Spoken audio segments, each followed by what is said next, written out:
kí ló dé tí bàbá Mohbad ṣe ń grant interview lórí ọ̀rọ̀ ikú Mohbad? ọ̀rọ̀ yìí ká Ààrẹ Almaroof lára débi pé ó ń yà wọ́n lẹ́nu pé bí ikú ọmọ bá dun òbí ṣó yẹ kí irú òbí bẹ́ẹ̀ sì máa ṣe ìfọ̀rọ̀wérọ̀ káàkiri.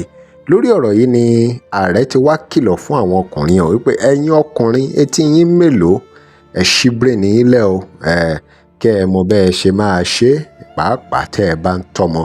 débi pé ààrẹ sọ̀rọ̀ fún àwọn ọkùnrin lórí ọ̀rọ̀ bíyàwó bá kọ̀ wọ́n, àwọn ohun tí wọn ò gbọ́dọ̀ ṣe, àwọn ohun tó lè ṣẹlẹ̀ láàárín ọmọ àti ìyá. ẹ wo wọn kì í ṣẹ̀ṣẹ̀ ràgó lórí ọ̀rọ̀ tí ààrẹ mú wáyé. ààrẹ sọ̀rọ̀ nípa bàbá Mohbad, kódà wọ́n fi ìkìlọ̀ ránṣẹ́ sí bàbá Mohbad pé kó má jẹ́ káwọn èèyàn fi ṣe cash out gbogbo ìfọ̀rọ̀wérọ̀ tó ń ṣe káàkiri. àfi kẹ́ ẹ gbọ́rọ̀ yìí o, kẹ́ ẹ gbọ́ wìrìwìrì ọ̀rọ̀ tí ààrẹ Almaroof fi ránṣẹ́ sí bàbá Mohbad. kódà ààrẹ Almaroof bá bàbá Mohbad sọ̀rọ̀ bíi àbúrò àbí ẹ̀gbọ́n wọn ni.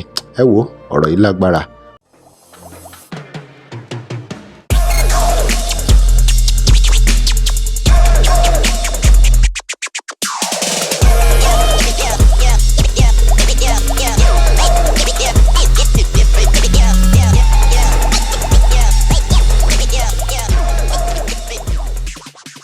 Welcome to Digi Naija. Remember to like, share and follow us.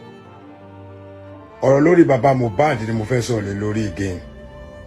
ṣe àpéjọ tí mo ti sọ̀rọ̀ mi ìjáde mọ́ ẹ jọ̀ọ́ gbogbo ẹni tẹ́ ẹ bá súnmọ́ bàbá yẹn ẹ bá mi sọ fún bàbá yẹn pé ṣé dandan ni kí wọ́n tún máa ṣe interview. nígbà tí mo sọ̀rọ̀ ọjọ́ yẹn ọ̀pọ̀lọpọ̀ tákù mi.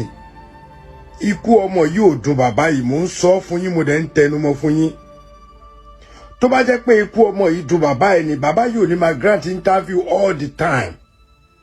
A lot of interview ni bàbá yìí ti grant tó yẹ pé tí bá wò máa wò pé àgbàlagbà ni bàbá yìí. àwítọ́ wọn lọ kọ́ torí wọn tó dá ẹran fún yín. ọmọ yín kú, gbogbo àwọn ọ̀rọ̀ tẹ́ ẹ̀ ń sọ nínú interview yín kò sọ̀rọ̀ tó yẹ kí abiyamọ gidi tó kó máa sọ. Anybody tó bá wù they can come out and say something about Ààrẹ is talking jargons. Thank you. But èmi believe pé ìkọ̀kan nínú gbogbo yín tẹ́ ń wò pé nǹkan tí bàbá yìí náà ń ṣe bó ṣe ń sọ̀rọ̀ dá tẹ́ ń káàánú ẹ̀ àti bàbá àti ìyá. ọ̀rọ̀ kìlọ̀ rẹ̀ wọ́n sí bàbá Mohbad látẹnu Ààrẹ Almaroof. ìyá ẹ̀gbẹ́lẹ̀ ó ṣe kiri kan ilé ayé láti bá yẹn o bó ṣe fẹ́ gbọ́ mo dẹ̀ ṣe máa ń tẹnu mọ́ ẹ̀yin ọkùnrin ẹ wojú mi ẹ̀yin ni kẹ́ jẹ́ kó rí yín pé tẹ́ ẹ bá kọ ìyàwó àbẹ́ ẹ lé ìyàwó yín jáde àbí ọmọ ẹ lé ọmọ jáde àbí ìyàwó ló kọ̀ yín pẹ̀lú tọmọtọmọ tó lọ àbí ìyàwó yẹn fọmọ òkókó lẹ̀ fún yín tó lọ ṣe fẹ́ gbọ́.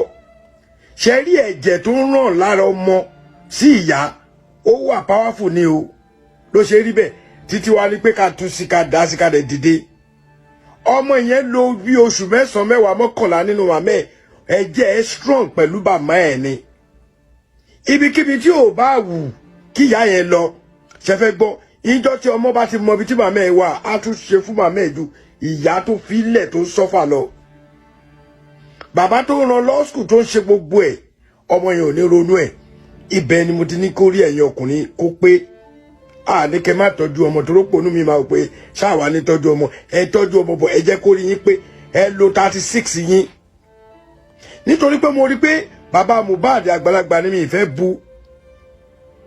bàbá yẹn ò ṣe ẹ̀tọ́ ẹ jọ̀ọ́ bó bẹ̀yìn ni ìwọ tó bá mọ̀ pé o ní agbára o ní power láti jẹ́ kí fídíò yìí get to that man àbí page ẹ post ẹ sí bàbá Mohbad ẹ need láti stop o láti my grand interview. What is wrong with you? ṣé inú yín dùn ní gbogbo àwọn àṣàmọ̀ ọ̀rọ̀ oríṣiríṣi ọ̀rọ̀ tẹ́ ń sọ lórí ọmọ yín gan kò dáa. O ti kú sílé ikú ti pa nílé kó tó lọ ta ṣé bàbá tó dá sọ yẹn kò náwó fún mi kí nìyẹn ní í ṣe pẹ̀lú yín. That means pé ẹ̀yin lẹ bí ọmọ yìí still 27 nítorí pé ọmọ yẹn jẹ́ ẹni tó jáfáfá ni bàbá yìí ẹ̀ tí mọ nǹkan tẹ́ lose ní family yìí. wàláì bàbá Mohbad ó dijọ́ tó bá mọ nǹkan tó lose kò lè tí yẹ ó fresh. mo wá gbàládùá fún pé àwọn yòókù tó bí kọ́ lọ́ọ́ ṣe kan ní star nínú wọn. bóyá tí kò bá ní star nù wọn ló máa tó mọ̀ bọ̀ tí kò bá padà star bíi Mohbad bàbá yìí ẹ lọ kọ sílẹ̀ ṣé ó dìgbà tó bá di pé ṣé wọn pé wọ́n yin bàbá Mohbad gbogbo yín yìí ẹ dẹ̀ rí pé that man is doing nonsense gbogbo ẹnu ni mo fi sọ why tó ṣe grant interview lórí ọmọ ẹ àwọn èèyàn ń fi ẹ cash out wọ́n dẹ̀ believe pé nǹkan tó ṣe right wọ́n ń fẹ̀yìn pawó ni gbogbo àwọn tó wá ń bá yín tó ṣe interview fún yín wọ́n fi yín pawó ni bàbá yìí lo sẹ́ǹsì ẹ̀ ìyá yẹn lo sẹ́ǹsì yín wọ́n fi yín pawó ni tó bá dọ̀la wá gbé kinní wá àlọ́ yín interview bàbá Mohbad ta ló yẹ kó lé wọn dànù kó lé wọn pé ẹ̀ ń ṣi èrè kílẹ̀ ń wá lé mi ìwọ tó o bá ti wàá máa fi yé wọn pé mo tún gbìjẹ ni o ìwọ tó o bá ti gbàdúrà rú nǹkan tó ṣe ọmọ mi sí ọmọ ẹ má wá interview mi ẹni kó ní kálukú máa jókòó jẹ now you sit down on ground interview ẹni ẹ̀ ń pa mí ọlọ́run jẹ́ kí owó tó ń fún ẹ kó fò ná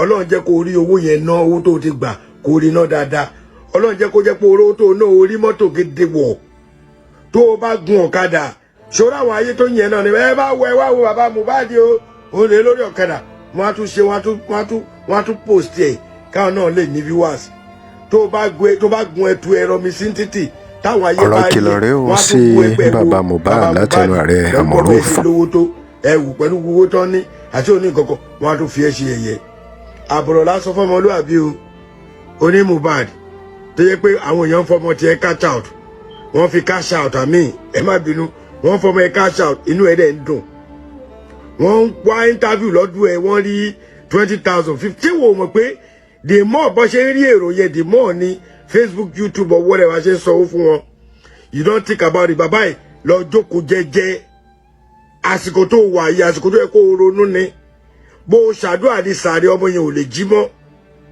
Drop your comments. Remember to like, share, and follow us. Thanks for watching.